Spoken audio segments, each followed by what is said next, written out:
This card proves his guilt. It's not what it looked like. The restaurant had that quiet hum of money.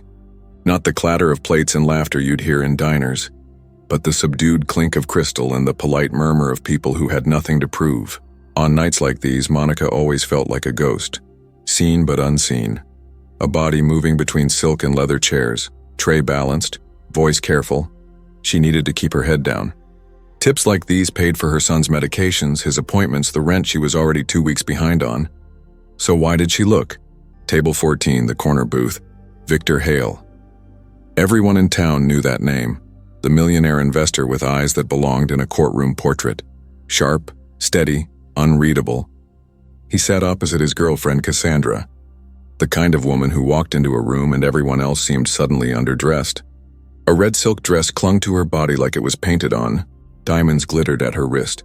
Her laugh carried even in the muted air of the restaurant. And then Monica saw it. Cassandra's hand slipping under the table, resting on the thigh of the man seated next to her. Not Victor. Someone younger, slick hair, the kind of smile that thought the world was already his. The hand lingered too long to be mistaken for anything else. Monica froze mid-step.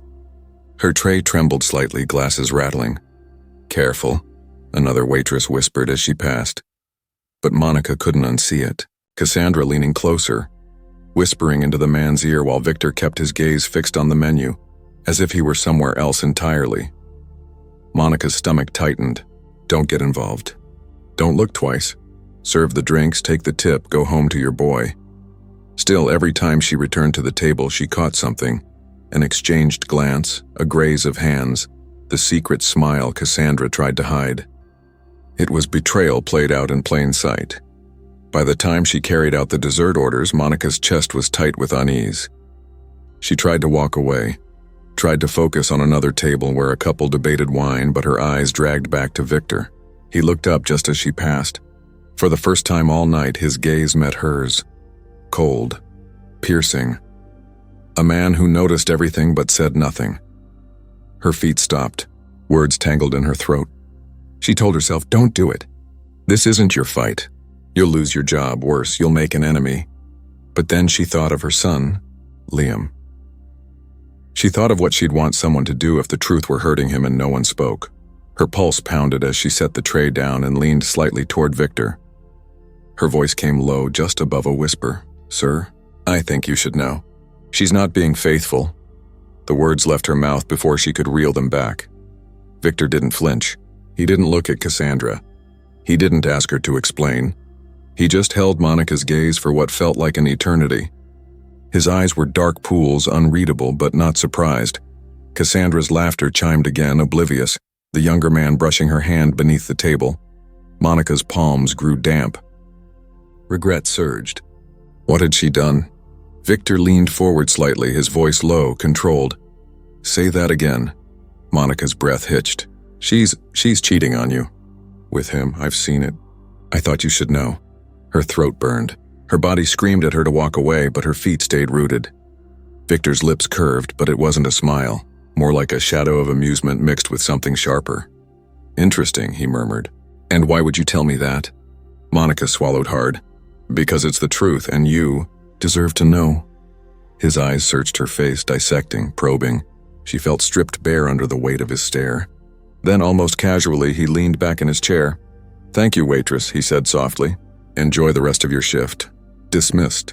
Heat flooded her face. She turned on her heel, heart hammering, convinced she'd just ruined everything. Cassandra glanced up briefly, suspicion flickering across her perfect features, but then turned back to her wine glass. The rest of the night blurred. Monica moved through motions, plates, drinks, checks, but her mind replayed the moment over and over. Victor's voice, his stare, his unsettling calm. By the time her shift ended, the restaurant was emptying. Victor and Cassandra had left without fanfare, a black car waiting outside. No confrontation, no explosion, just silence.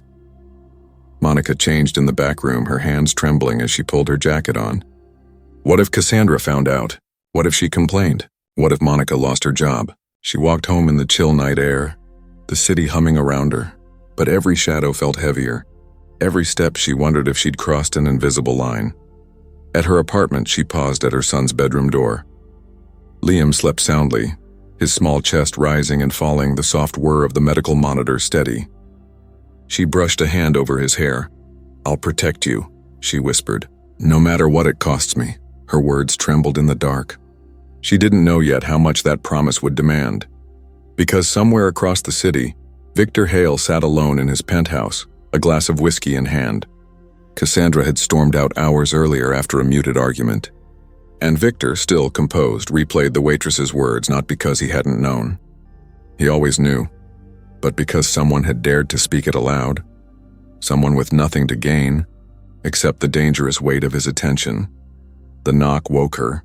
3 quick raps on the door, sharp enough to echo through the thin walls of her apartment. Elena sat up in bed, heart hammering, half afraid Liam had stirred awake. But when she glanced toward the small cot pressed against her wall, her son was still sleeping, his face pale in the blue glow of the nightlight, his small body curled around his stuffed bear. Another knock, this time softer, then silence. Elena pulled on her robe, tightening the frayed belt around her waist, and crept to the door. The hallway beyond her peephole was empty, only the flickering overhead bulb casting shadows against peeling paint. But at her feet, a box. Small, square, wrapped in matte black paper, sealed with a ribbon that gleamed faintly under the light. Her stomach dropped. She crouched slowly, fingertips brushing the ribbon. No address, no name, no delivery slip, just the weight of something deliberate. "Not now," she muttered, almost a prayer. "God, not now." Still, she picked it up, carried it inside, and locked the door with a trembling hand. The box sat on her table like it was alive, humming with a silent question. Elena fetched a kitchen knife, sliced through the ribbon, peeled back the paper. Inside, a black credit card, heavy and sleek, the kind you only saw in magazines. The embossed letters glinted under the weak light bulb above her head. Elena Marquez, her name. Elena's breath caught. For a long moment, she just stared, as though if she blinked, it might vanish. The card rested atop a folded note. She unfolded it with shaking hands. "For your honesty." No signature. But she knew. Victor Hale. Her throat tightened. She shoved the box shut and pushed it across the table as if it might burn her fingers. The next hours were restless. A blur of pacing, checking on Liam, washing her face over and over like the water could cleanse the unease. By dawn, she'd convinced herself it was a mistake. Maybe someone was playing a prank. Maybe the card wasn't even real. But as the morning sunlight seeped through the blinds, Elena's phone buzzed. "Your rent has been paid." She froze, checked her banking app. Her landlord's account had cleared. 2 months in advance. Her knees nearly buckled. The black card still sat on the table. Silent, watching. At the clinic that afternoon, Elena clutched her son's hand while he shuffled toward his appointment, his little face pale, lips dry. His illness was worsening. The doctors had warned her. Missed payments meant delayed treatments meant risk. And now, just like that, the overdue balance had disappeared from her account. "Elena," the nurse said gently, "your coverage shows you're fully cleared for the next sessions." Cleared. Paid. As though someone had swept a giant hand across her debts and erased them. Her stomach turned. Gratitude and dread twisted together until she felt sick. On the bus ride home, Liam rested his head against her arm. "Mom," he whispered, voice small. "Are we gonna be okay?" Elena kissed his hair, tasting salt. "Yes, baby. We're gonna be okay." But her words trembled, because she didn't know. That night she sat across from the black card again.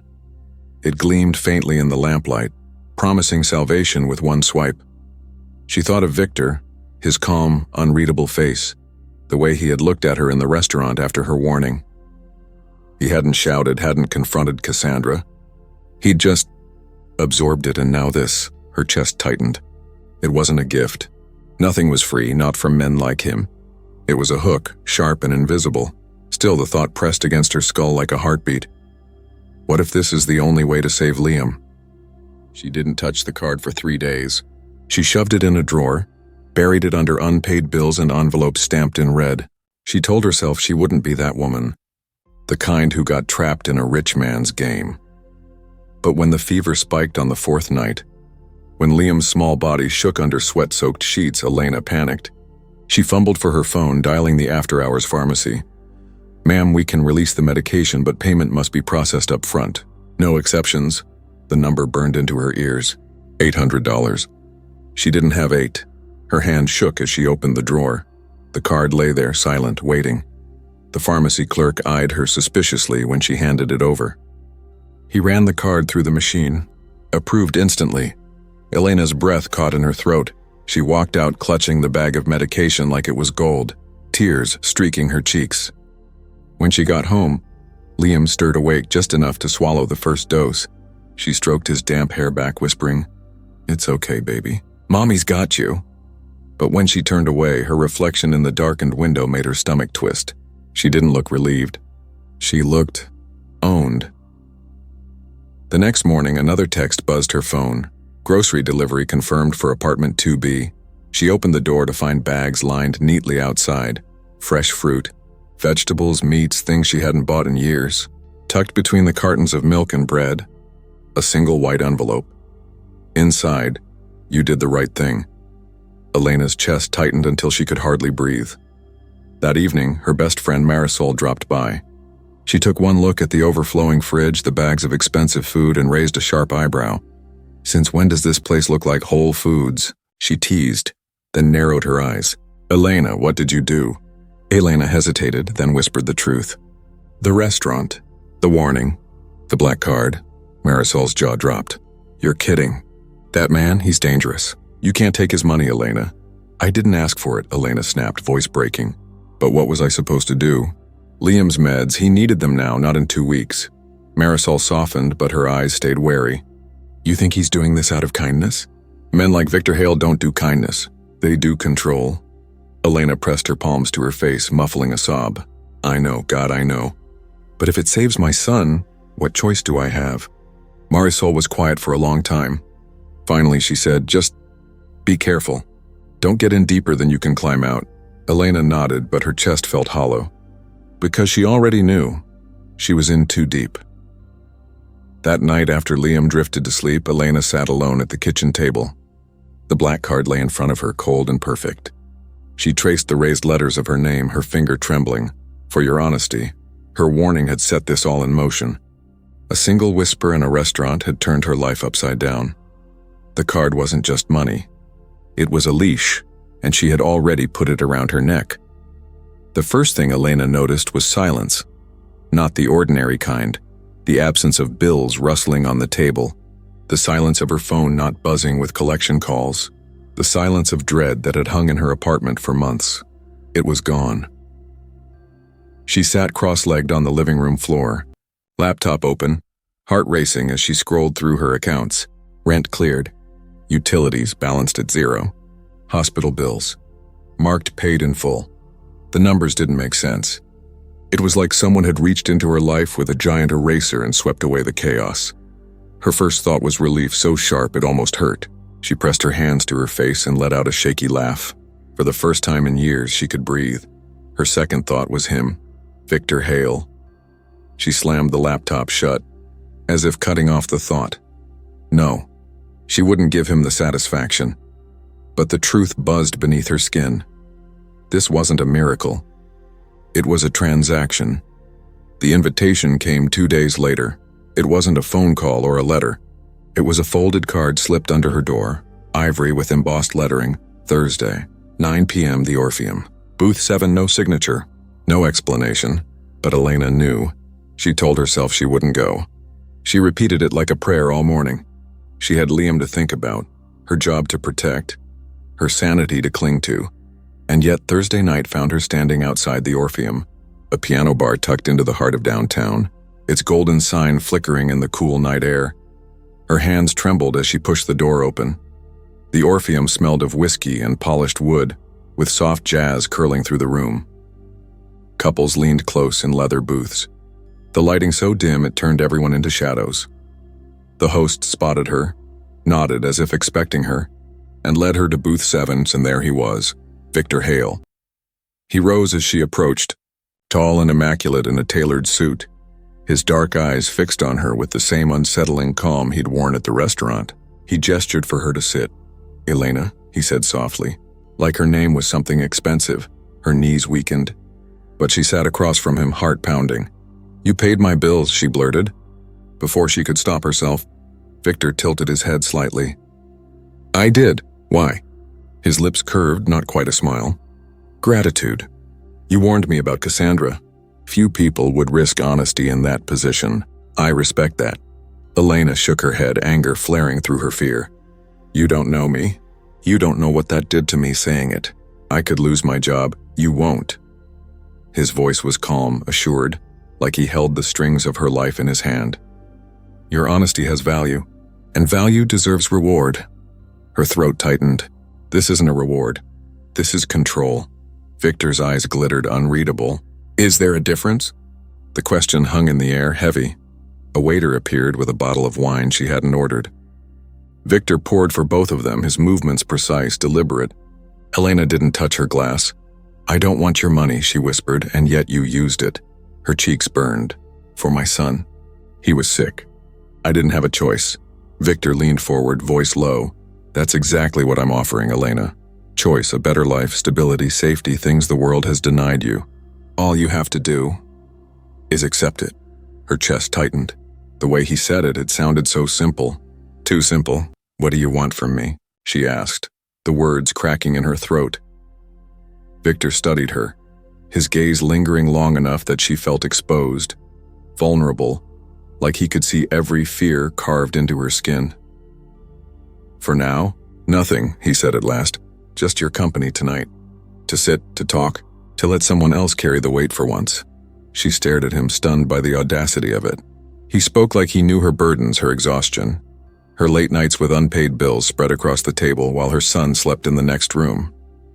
The dangerous part was, he was right. They talked. Or rather, he guided the conversation, asking about Liam, about her childhood, about why she worked at the restaurant. His voice was smooth, deliberate, every word calculated to disarm her. She found herself answering against her better judgment, words spilling out before she could stop them. And when she caught herself, when her defenses snapped back, Victor only leaned back with that faint, unnerving smile. "You're stronger than you think," he said once, after she admitted she sometimes cried in the shower so Liam wouldn't hear. The words pierced her, part comfort, part intrusion. By the time the clock neared midnight, Elena felt like she had run a marathon without moving an inch. She stood abruptly, clutching her bag. "I can't do this. I can't be whatever this is."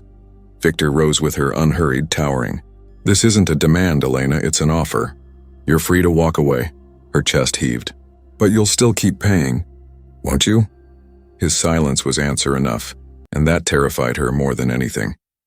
The air outside felt thin as she stumbled into the night. The city lights blurred through the tears she hadn't realized were burning her eyes. She hated him. She hated the calm way he spoke, the way he acted like her life was a ledger he could balance at will. But beneath the hate, deeper still, was something worse. Need. The hospital bills were gone. Liam was safe for now. There was food in the fridge, the lights stayed on, the rent secured, and all it had cost her was a single warning. A moment of honesty. The debt of gratitude weighed on her like a chain. She walked home with the awful certainty pressing against her ribs. She was no longer free. Not really. Across the city, in his penthouse suite, Victor stood before the window, glass of whiskey in hand, staring at the skyline. He wasn't thinking about Cassandra anymore. He was thinking about the waitress with trembling hands and fire in her eyes. Honesty was rare. Desperation was rarer still, and both, he knew, could be shaped into loyalty. The first call came at midnight. Elena was asleep on the couch, the TV flickering low, Liam curled under a blanket on the other side of the room. She startled awake at the vibration of her phone, her heart hammering. Unknown number. She hesitated before answering. Elena Marquez, a woman's voice sang on the other end, smooth, sharp. "How does it feel? Being the reason a man like Victor Hale finally walked away from me?" Elena's blood ran cold. "Who is this?" A soft laugh. "Don't play dumb. You know exactly who I am." "Cassandra." Elena's grip tightened around the phone. "Whatever you think, don't bother with the denials," Cassandra cut in. "You think you're clever?" Slipping your way into his life, whispering poison into his ear? You're nothing. Just a waitress with a sick kid and a handout. You'll never be me. The line went dead. Elena sat frozen, the silence after the call louder than the words themselves. She looked over at Liam, asleep and oblivious, and pressed a shaking hand to her mouth. The next morning, it began again. Messages slipped into her social media inbox: whore, gold digger, trash.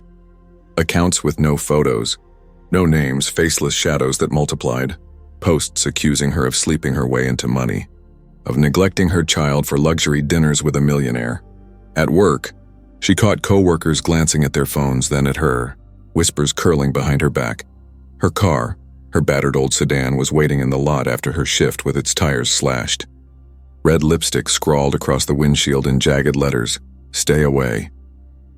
Elena's knees nearly gave out.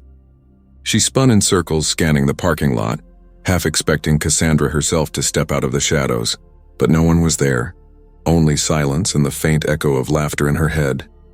She drove home on the spare, heart pounding with each turn of the wheel. Victor's reaction was ice. They met at a cafe he insisted on, one so upscale Elena felt out of place the moment she walked in. She slid into the booth, exhaustion etched across her face. "She called me," Elena whispered. "She's sending people after me. My car, my son could have been inside." Victor sipped his espresso as though she hadn't spoken. "Cassandra has a flair for theatrics," he said calmly. "Jealous tantrums. She'll burn herself out eventually." Elena's hands trembled around her coffee cup. "You don't understand. She knows where I live, where Liam goes to school. She's dangerous." Victor's gaze flicked up, steady, dismissive. "She's angry. But she's also predictable. You give her too much credit." Elena leaned forward, her voice breaking. "My son is in danger, Victor. Doesn't that matter to you?"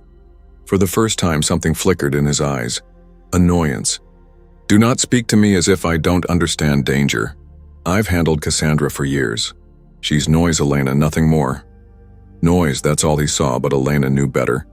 Noise didn't carve lipstick threats into your windshield. Noise didn't call you in the night with venom dripping from every word. Noise didn't slash tires in the dark. This wasn't noise. It was war. That night, Elena kept Liam in her bed, her arm wrapped tight around his small body. Every creak in the apartment made her flinch.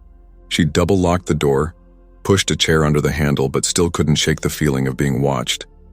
At 2 a.m., her phone buzzed again. Another message. A photo this time, her building, taken from the street, her apartment window circled in red. Elena's breath shattered in her chest. She pulled Liam closer, heart thundering. Whoever had sent the picture wanted her to know they were close. The next morning, she went to the police. She sat across from the officer, hands twisting in her lap, explaining everything. The calls, the messages, the vandalism, the photo. The officer listened, then scribbled a few notes. "Do you have proof she's behind this? Any witnesses?" "She called me," she said. "Without recordings or direct evidence, it's harassment at best. Change your number, tighten your social media. We'll file a report, but unless she threatens physical harm directly, there's not much we can do." Elena left the station hollow, her complaint folded into a stack of paper that would gather dust. On the bus ride home, she watched every passenger too closely, her pulse leaping at every glance in her direction. Marisol came over that night. She took one look at Elena's pale face, the circles under her eyes, and grabbed her hands. "Tell me what's going on," she demanded. Elena broke. The words tumbled out. Cassandra, the messages, the vandalism, Victor's dismissal. Marisol swore under her breath. "You can't do this alone. You need protection. You need to get Liam somewhere safe." "And go where?" Elena whispered, tears spilling. "I can't afford to disappear.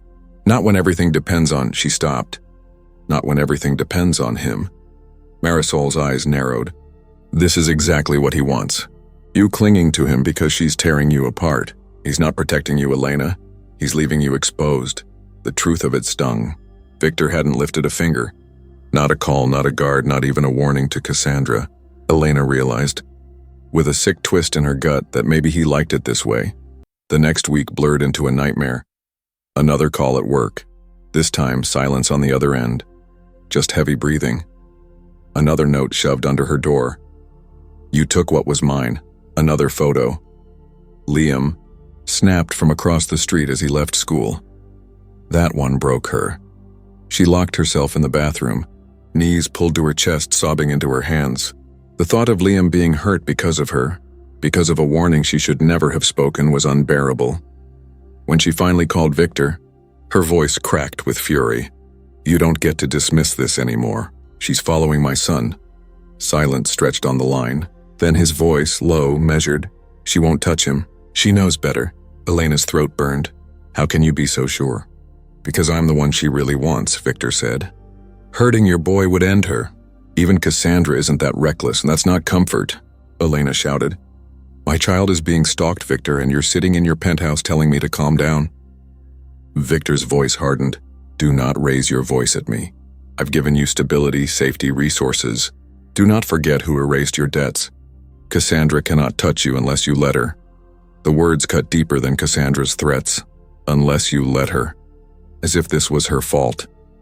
As if she had invited the violence, the terror, the stalking. Elena hung up before the tears could break. That night, she sat in the dark by the window, watching the street below. Every car that slowed made her heart lurch. Every figure under the lamplight twisted her stomach with fear.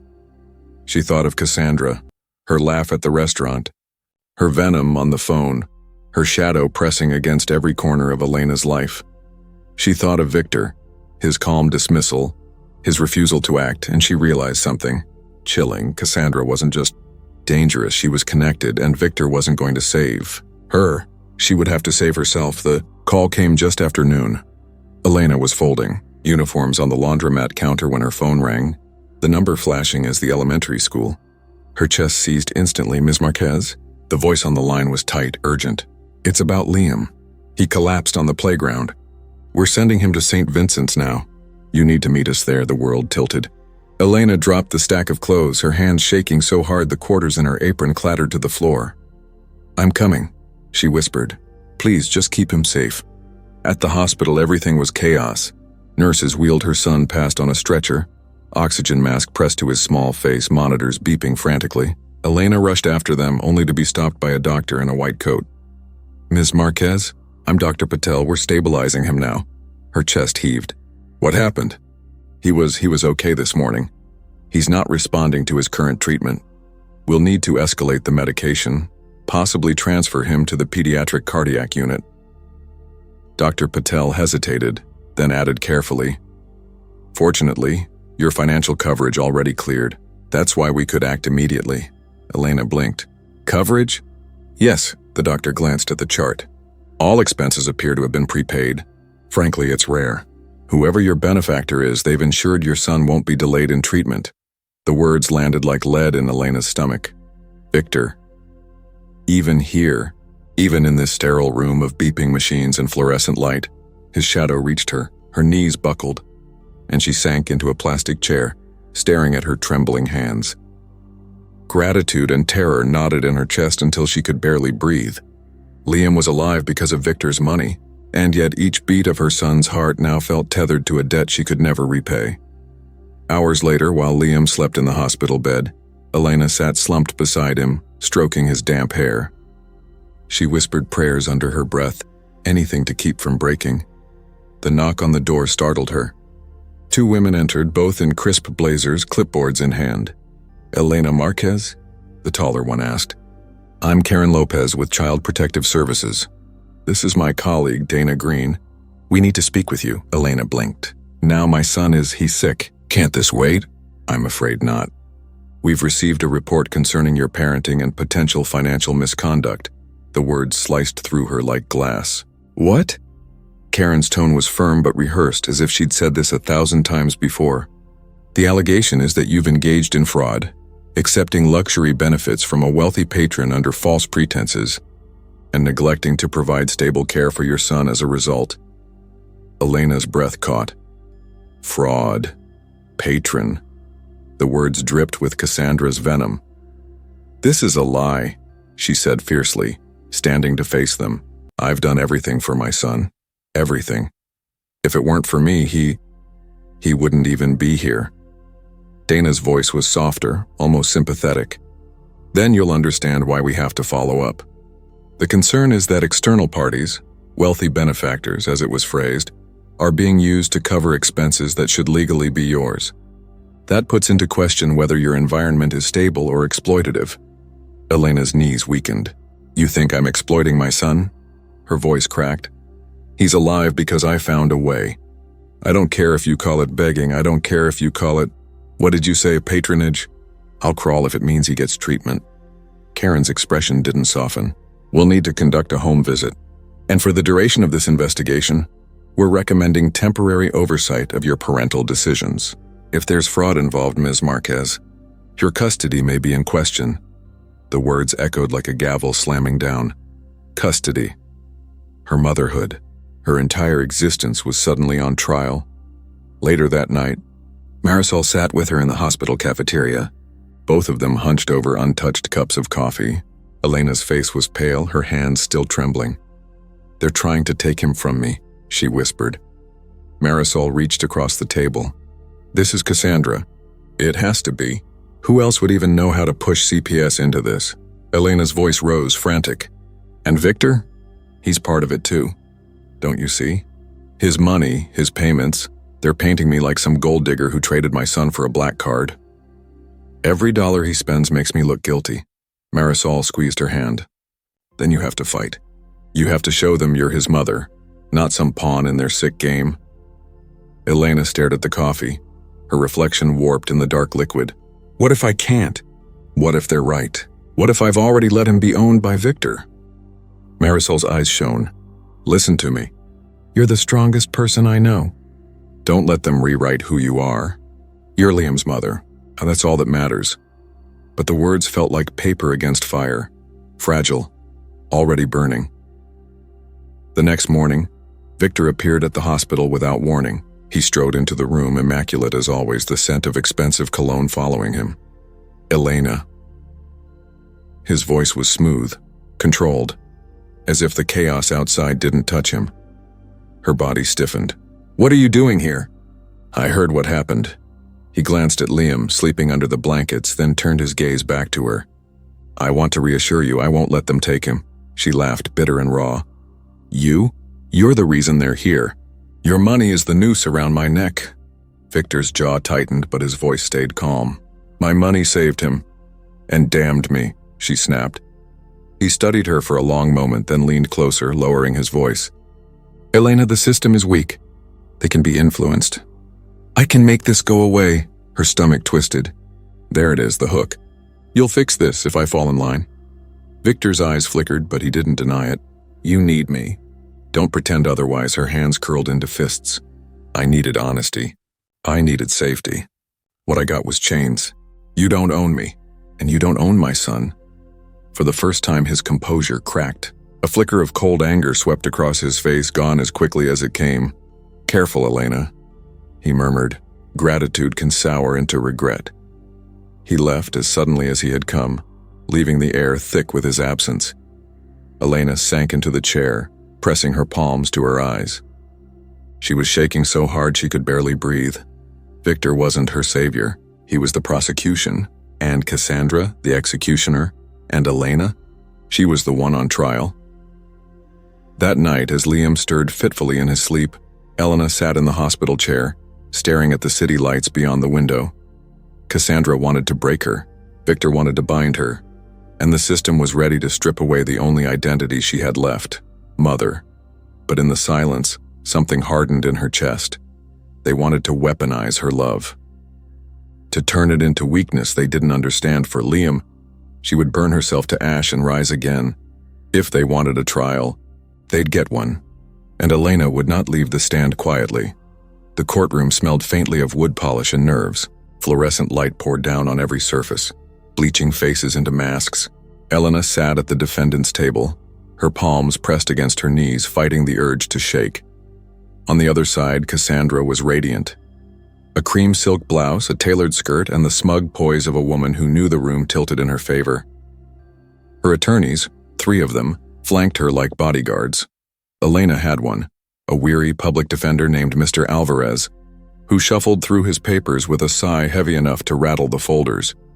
The bailiff's voice echoed, Case number 4826, State of New York versus Elena Marquez. Allegations of fraud, financial misconduct, and child endangerment. The words stabbed at her chest. Child endangerment. As if her love for Liam could ever be twisted into danger. Judge Harrison, an older man with sharp eyes and little patience, adjusted his glasses. Counselor's opening statements.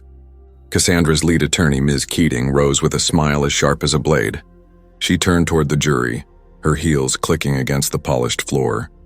Ladies and gentlemen, this case is not about a sick child. We all sympathize with young Liam Marquez, but this case is about the exploitation of a vulnerable man, a wealthy philanthropist, by a manipulative waitress who saw an opportunity and pounced. Ms. Elena Marquez accepted luxury, benefits far beyond her means, all while neglecting to provide a safe, stable environment for her son. Elena's mouth opened, but Mr. Alvarez pressed her hand down under the table.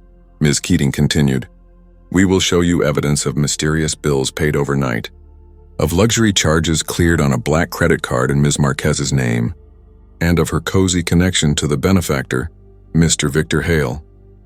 We will show you that Ms. Marquez was not a desperate mother, but a calculating opportunist who placed her child at risk to maintain a lifestyle she did not earn." The words fell like a hammer with every syllable. Elena could see heads nodding in the jury box. The narrative was already working. Mr. Alvarez rose slowly, his suit rumpled, his voice tired. "My client, Ms. Marquez, is a single mother who has worked tirelessly to provide for her son. The assistance she received was unsolicited. She did not seek out wealth, she sought survival. You will hear from her directly, and when you do, you will see she is not the manipulator here. She is the manipulated. It was weak. Elena knew it, but it was all she had.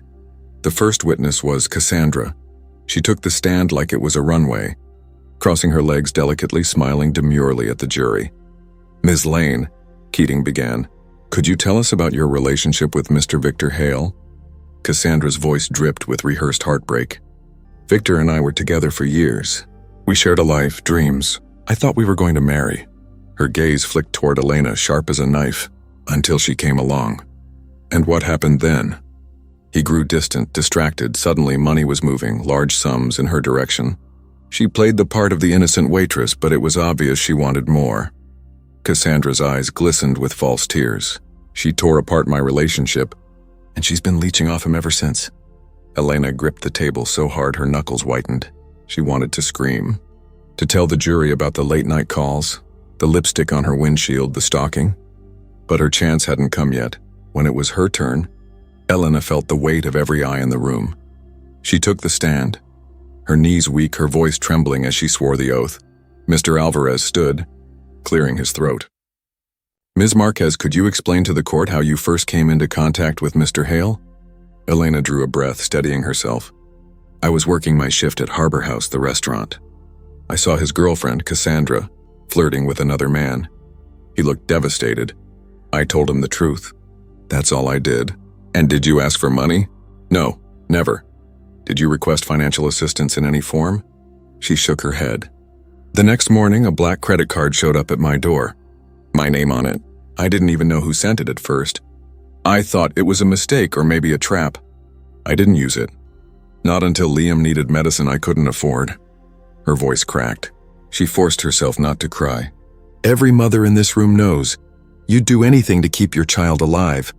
I didn't ask for this, but once it was there, I couldn't turn it away.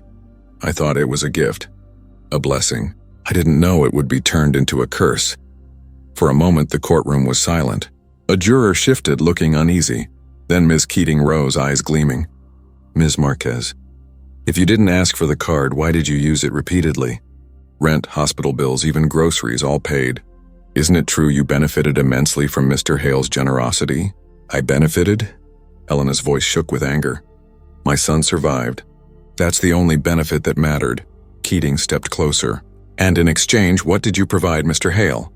Companionship? Affection?" She let the implication hang in the air. Gasps rippled through the gallery. Elena's chest tightened. "No, I never." "Did you or did you not develop a personal relationship with Mr. Hale after receiving the card?" Elena froze. Words tangled in her throat. We met, but I didn't use him. He used me." Keating pounced. So you admit there was a relationship? Her cheeks burned. Not like that, but she could see the damage done. The jury leaned forward, whispering among themselves. The narrative was winning again, then came the blow. Your Honor, Keating said smoothly, we'd like to submit into evidence several text messages between Ms. Marquez and Mr. Hale. Messages that demonstrate intimacy beyond mere gratitude. The screen lit up at the front of the courtroom. Elena's stomach dropped as her words, fragmented, vulnerable, appeared in bold print. Thank you. I don't know how to repay you. I owe you everything. I don't know what I'd do without you. The courtroom hummed. Keating turned back, her smile triumphant. Miss Marquez, do these look like the words of a woman uninterested in her benefactor? Elena's throat closed. She could barely force the words out. Those are the words of a mother watching her child survive another day. Gratitude, not seduction. But the jury's eyes were skeptical now, and then Elena looked toward Victor. He sat in the gallery, perfectly composed, hands folded, eyes unreadable. He hadn't moved, hadn't spoken, hadn't intervened. She realized with a chill that he wouldn't. He was letting her dangle, letting Cassandra and her attorneys paint her as a villain while he remained untouchable. She was the pawn, and the board was rigged. By the end of the session, Elena felt hollowed out. The judge adjourned for the day, setting the next hearing for the following week. CPS representatives took notes furiously in the back, whispering among themselves. As she walked out of the courtroom, flashes from photographers blinded her, reporters shouting questions about fraud and scandal. Elena shielded her face, her heart pounding. Behind her, Cassandra emerged, her smile dazzling for the cameras. Victor followed a few steps behind, silent, untouchable. Elena caught his eye for the briefest second. His face was stone. No defense. No rescue, only betrayal, as cold and deliberate as the gavel's strike. That night, Elena sat in her dark apartment, Liam's stuffed bear clutched in her arms. The silence pressed heavy around her. Her motherhood had been dragged into a courtroom, her gratitude twisted into guilt, her truth turned into a weapon, and still, she wasn't done. If she had to claw the walls of that courthouse until her hands bled, she would, because Liam wasn't just her son.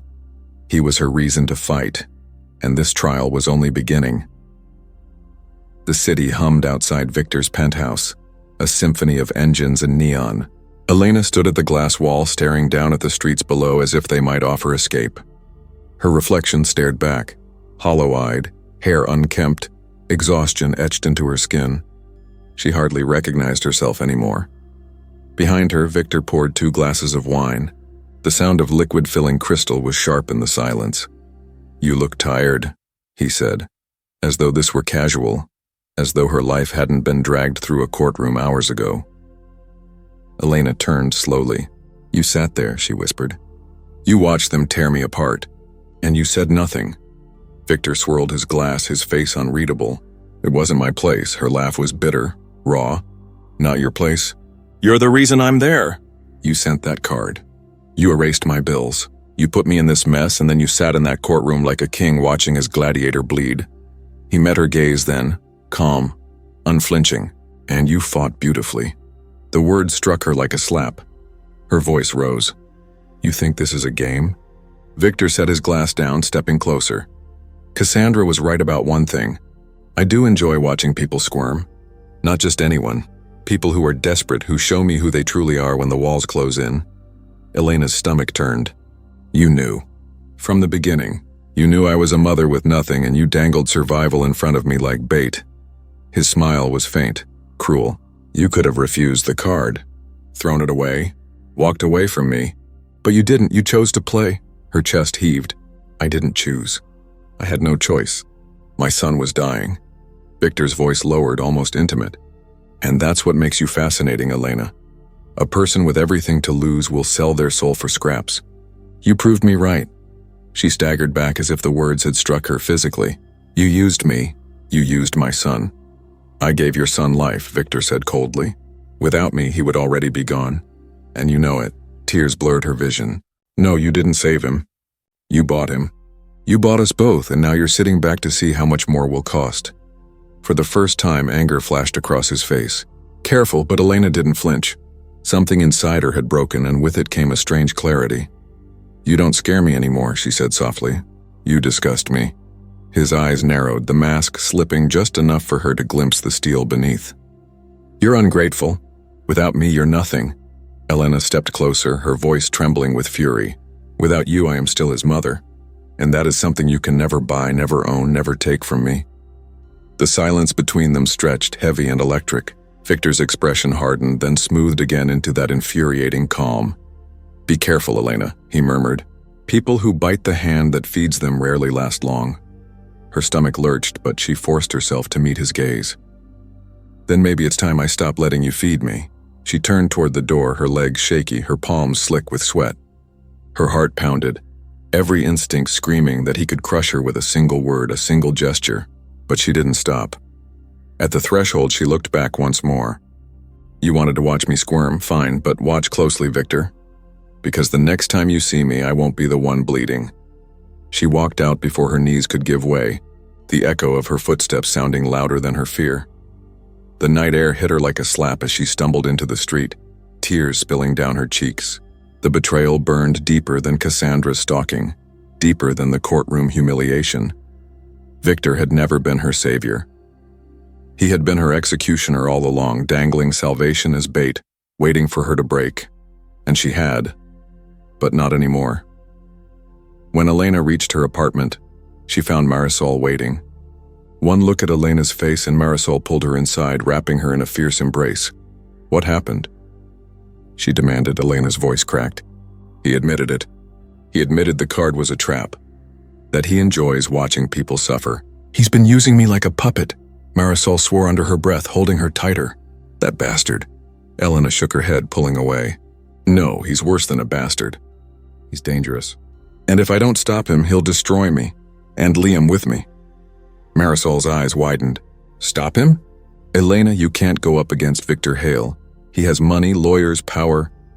"I have a son," Elena whispered, her voice trembling with new steel. "And I will not let him grow up as someone's pawn. If it means burning Victor to the ground, I'll do it."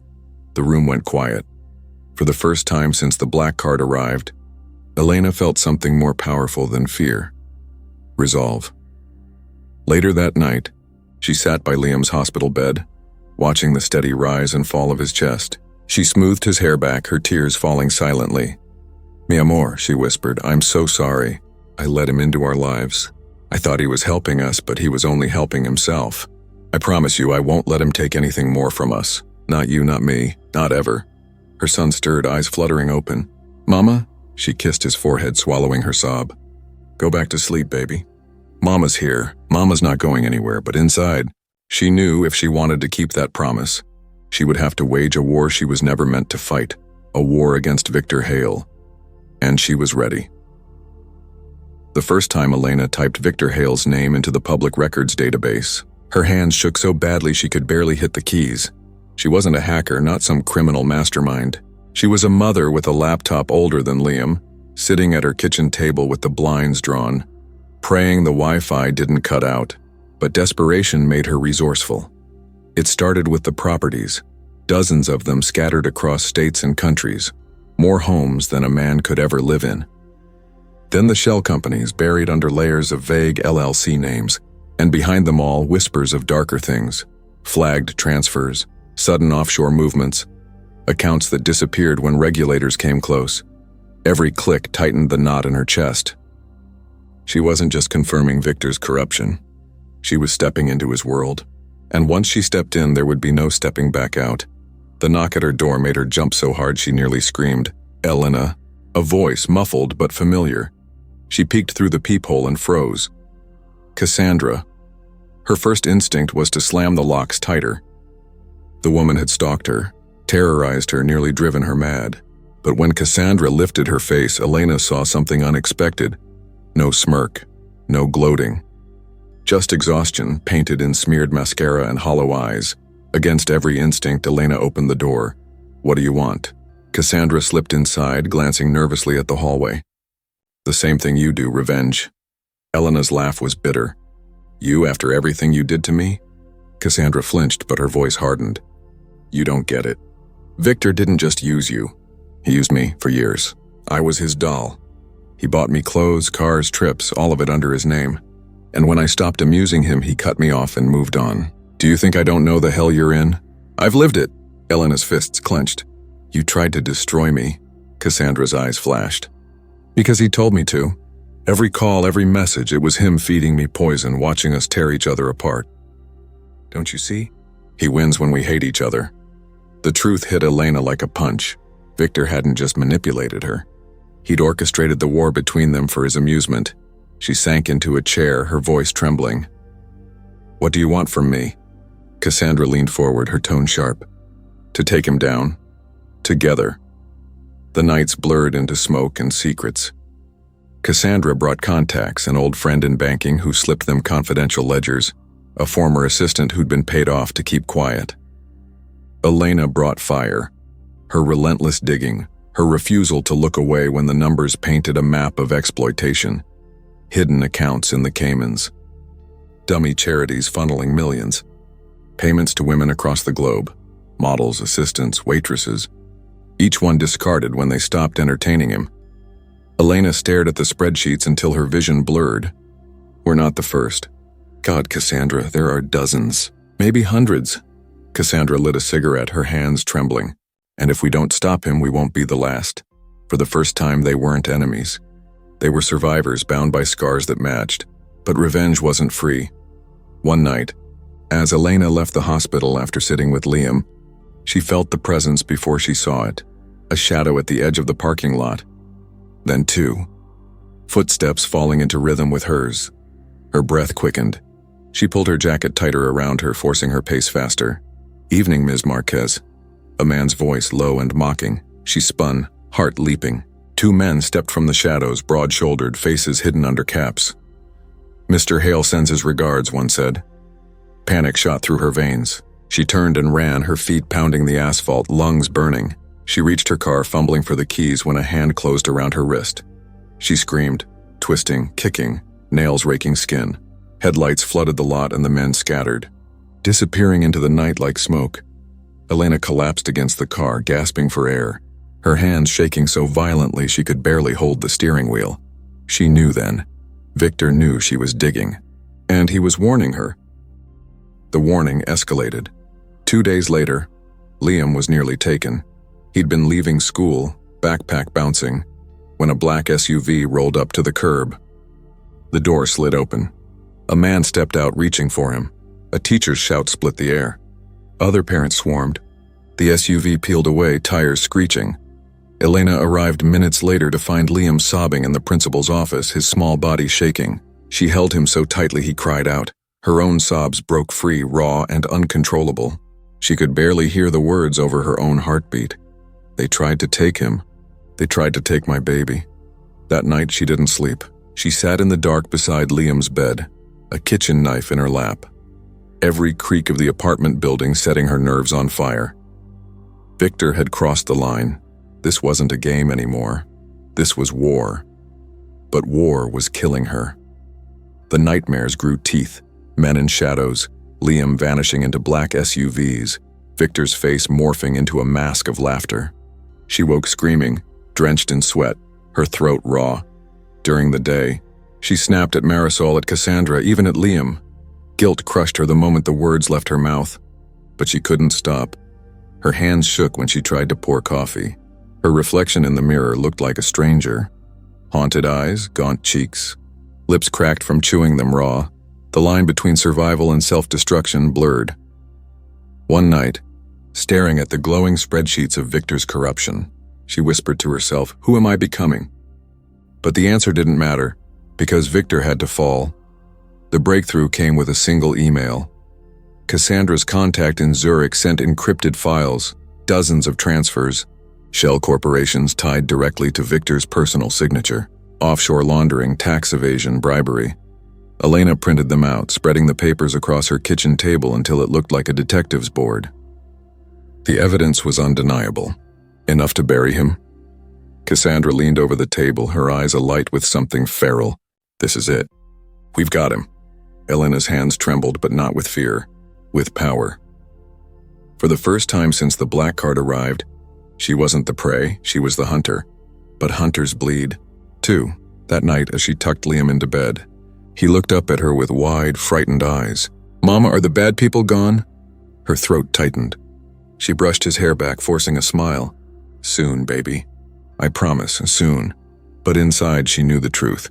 The deeper she pushed into Victor's world, the closer danger crept to her son. Her revenge had a cost, and she didn't know if she could pay it. The courtroom smelled faintly of varnish and fear. Elena sat at the plaintiff's table, her palms slick against the polished wood. Across from her, Victor Hale reclined like a king on borrowed time, his navy suit impeccable, his expression unreadable. He didn't glance at her. He didn't need to. His presence pressed down on the room like gravity.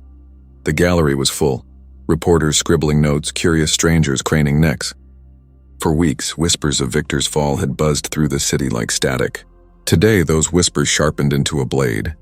The judge entered. The gavel struck. Court is now in session. Victor's attorneys struck first. "Ladies and gentlemen," the lead counsel began, his tone slick. "You will hear a story today, spun by a desperate woman. Ms. Elena Marquez, waitress, single mother, drowning in debt, saw opportunity in a wealthy man's generosity. She accepted money, favors, gifts, and when the arrangement soured, she decided to paint herself as his victim." Elena's jaw clenched. Each word was a dagger aimed at her integrity, her motherhood, her worth. The attorney gestured toward her. "This is not a case of corruption. It is a case of scorn. Ms. Marquez is not here for justice. She is here for revenge." Elena wanted to scream. Instead, she gripped the edges of her chair, nails biting wood, and waited for her turn. When the prosecution called her to the stand, the room seemed to shrink. She raised her hand, swore the oath, and sat. The microphone picked up the tremor in her breath. "Elena," the prosecutor began gently, "how did you first become involved with Mr. Hale?" She told the story. How she had warned him of Cassandra's betrayal, how the black card appeared the next day, how bills began vanishing without explanation. Her voice cracked when she described Liam's medical treatments, paid with money that had felt like salvation at the time. The prosecutor slid documents before her. Ledgers, wire transfers, proof of Victor's offshore accounts. Elena confirmed each one. He controlled everything. Not just the money, but the narrative. "He made me feel like I owed him my life," Victor smirked, as if the whole trial was a minor inconvenience. Then came the cross-examination. Victor's defense attorney stalked toward her like a predator. "Ms. Marquez, you admit you accepted financial assistance, correct?" "Yes, for my son's treatments." "And you admit you used Mr. Hale's card, shopping, dining, even vacations?" Her throat tightened. "I didn't vacation. Receipts don't lie." The attorney waved papers for the jury. "Designer shoes, hotel stays, spa treatments, all under your name. Does that sound like a mother struggling to survive or a woman enjoying her benefactor's generosity?" Heat crawled up Elena's neck. She wanted to shout that half of those charges weren't hers, that Victor had used her name like another mask. But the attorney's rhythm was merciless, cutting her answers into pieces, twisting them until they sounded like confessions. Finally, he leaned closer, voice low but sharp. "Tell me, Ms. Marquez, did you ever say no? Did you ever refuse Mr. Hale's money?" Elena's silence was louder than words. The attorney turned to the jury. "Exactly." By recess, Elena felt hollow.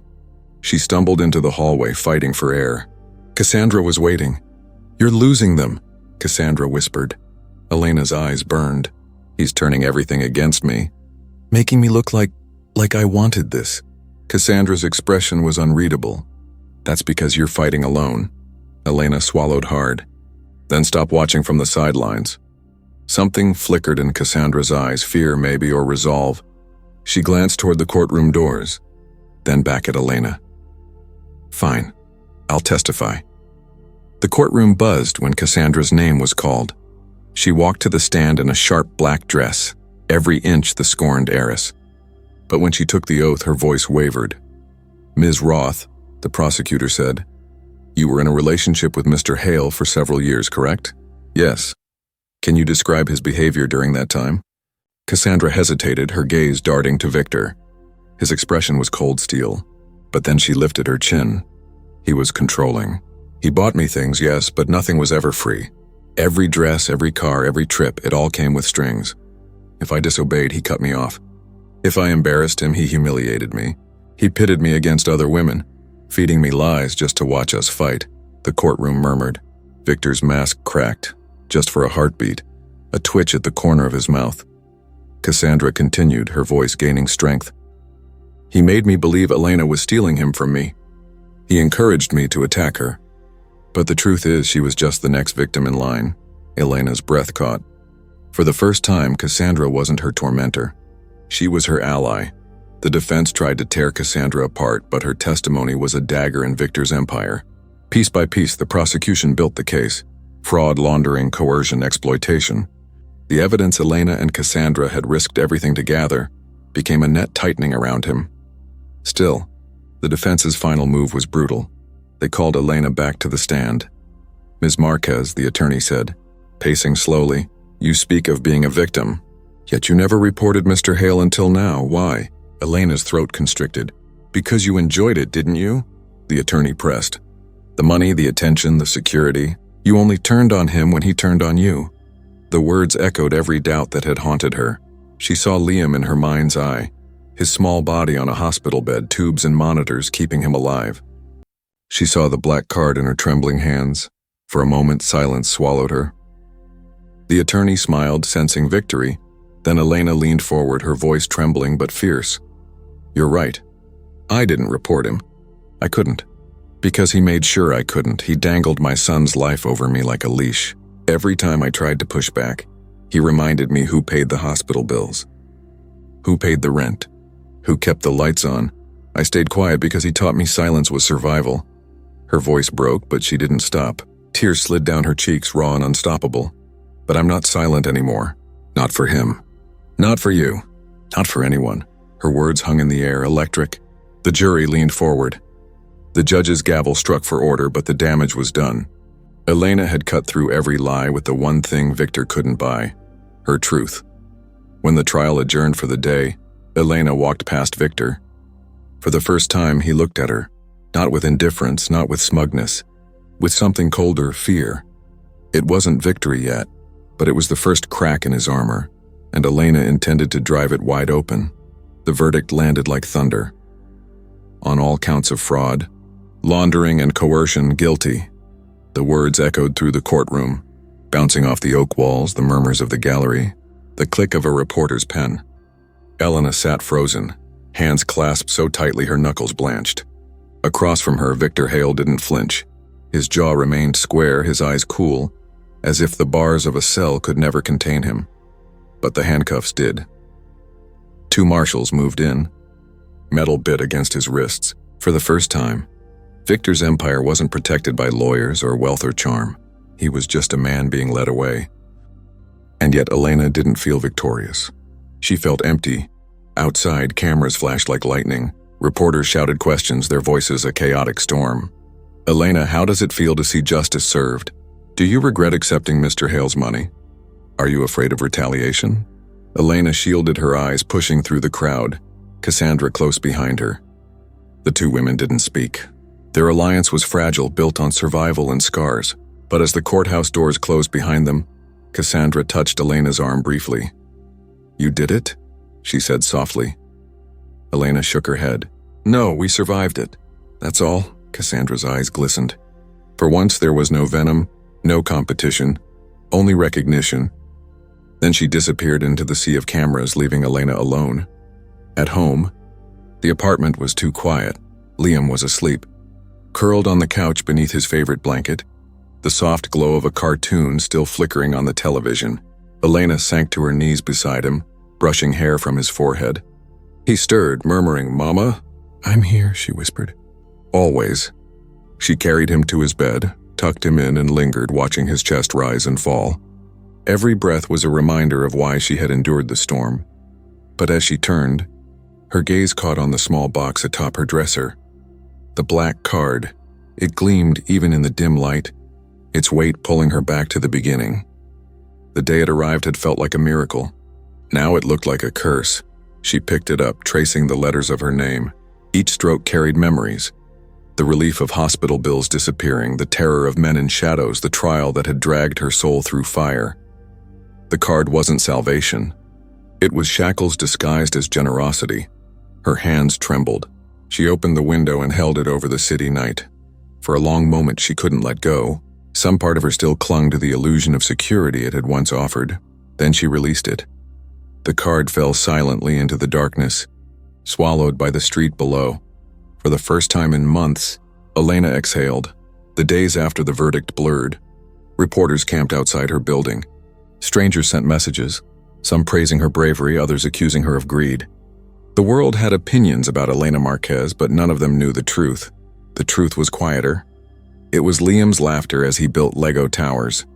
It was the relief of paying rent with her own wages again, even if it meant double shifts. It was nights spent listening to the hum of the refrigerator, knowing no one was watching her anymore. Freedom wasn't glamorous.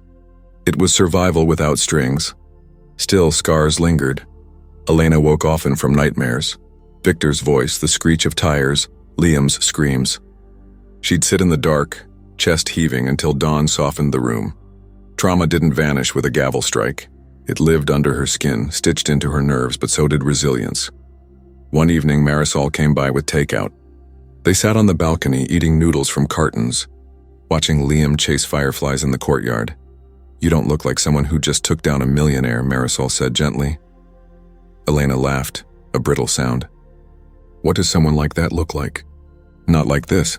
Marisol squeezed her hand. "You look like a mom, tired, alive, free." Elena's throat tightened. Tears stung her eyes, but she didn't let them fall. She simply nodded, watching Liam's small hands clap at the glowing insects. "Free," she repeated softly, as if testing the word for the first time. Weeks later, the prosecutor sent her a letter. Victor's assets were being liquidated. Some victims might receive reparations. Elena folded the paper carefully, placed it in a drawer, and never looked at it again. She didn't want Victor's money. She wanted her life back. The final echo of his power came not from him, but from within her. One night, Liam asked, "Mama, are we rich now? Since the bad man's gone?" Elena knelt beside him, holding his small hands. "No, baby. We're not rich, but we're safe. And that's better than rich." He nodded solemnly as if he understood. When she tucked him into bed, she lingered at the doorway, whispering promises not just to him but to herself. No more chains. No more silence. No more living in someone else's shadow. She closed the door and stood alone in the darkened hallway. The silence pressed in, but this time it wasn't heavy. It was hers. Elena Marquez would never be the same woman who had once slipped a note across a restaurant table, warning a stranger about betrayal. That woman was naive, hopeful, unscarred. Now she carried scars, visible and invisible. She carried the weight of choices made under pressure, of survival bought at terrible cost. But she also carried strength. The cost of freedom was high. Innocence lost. Trust fractured, nights haunted by shadows, and yet, as dawn crept through her window, painting the sky in pale gold, Elena realized something vital. She had paid the cost, and she was still standing.